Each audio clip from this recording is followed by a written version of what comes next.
চাওক আজি অসমৰ যি আমাৰ আৰ্থিকভাৱে টনকিয়াল কৰা চাহ উদ্যোগ, সেই চাহ খেতিসকলৰ লগত জড়িত খেতিয়কসকলৰ যি নথৈ অৱস্থা, সেই অৱস্থা দেখি আমি সৌদ অসম গোৰ্খা ছাত্ৰ সন্থা তিনিচুকীয়া জিলা সমিতিয়ে দুখ প্ৰকাশ কৰিছোঁ।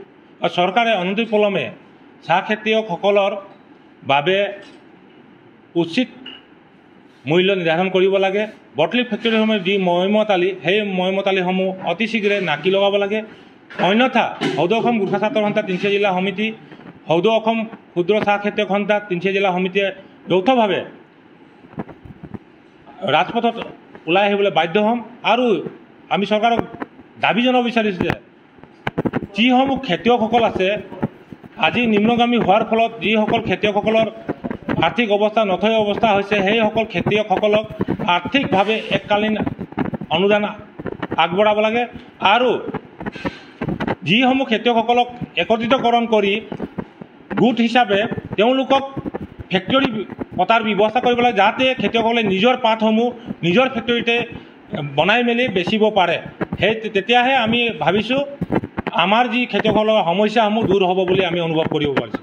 চাওক আজি অসমৰ যি আমাৰ আৰ্থিকভাৱে টনকিয়াল কৰা চাহ উদ্যোগ, সেই চাহ খেতিসকলৰ লগত জড়িত খেতিয়কসকলৰ যি নথৈ অৱস্থা, সেই অৱস্থা দেখি আমি সৌদ অসম গোৰ্খা ছাত্ৰ সন্থা তিনিচুকীয়া জিলা সমিতিয়ে দুখ প্ৰকাশ কৰিছোঁ।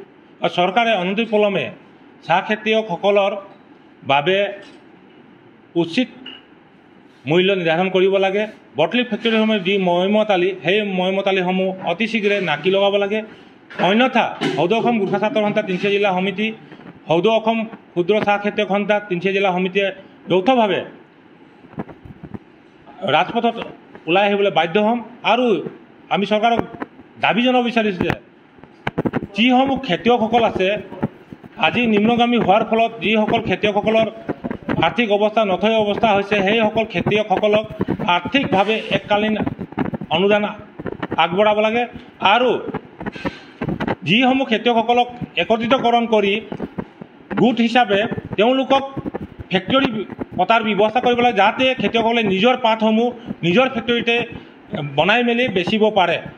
তেতিয়াহে আমি ভাবিছোঁ আমাৰ যি খেতিয়কসকলৰ সমস্যাসমূহ দূৰ হ'ব বুলি আমি অনুভৱ কৰিব পাৰিছোঁ।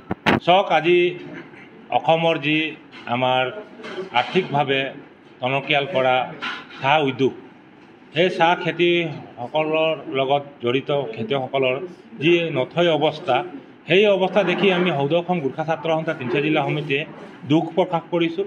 আৰু চৰকাৰে অনতিপলমে চাহ খেতিয়কসকলৰ বাবে উচিত মূল্য নিৰ্ধাৰণ কৰিব লাগে। বটলি ফেক্টৰীসমূহে যি ময়মতালি, সেই ময়মতালিসমূহ অতি শীঘ্ৰে নাকি লগাব লাগে।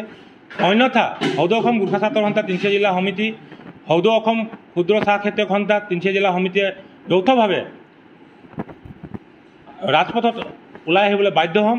আৰু আমি চৰকাৰক দাবী জনাব বিচাৰিছোঁ যে যিসমূহ খেতিয়কসকল আছে, আজি নিম্নগামী হোৱাৰ ফলত যিসকল খেতিয়কসকলৰ আৰ্থিক অৱস্থা নথৈ অৱস্থা হৈছে, সেইসকল খেতিয়কসকলক আৰ্থিকভাৱে এককালীন অনুদান আগবঢ়াব লাগে।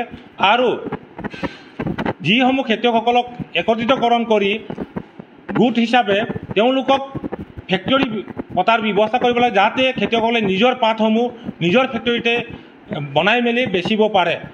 তেতিয়াহে আমি ভাবিছোঁ আমাৰ যি খেতিয়কসকলৰ সমস্যাসমূহ দূৰ হ'ব বুলি আমি অনুভৱ কৰিব পাৰিছোঁ।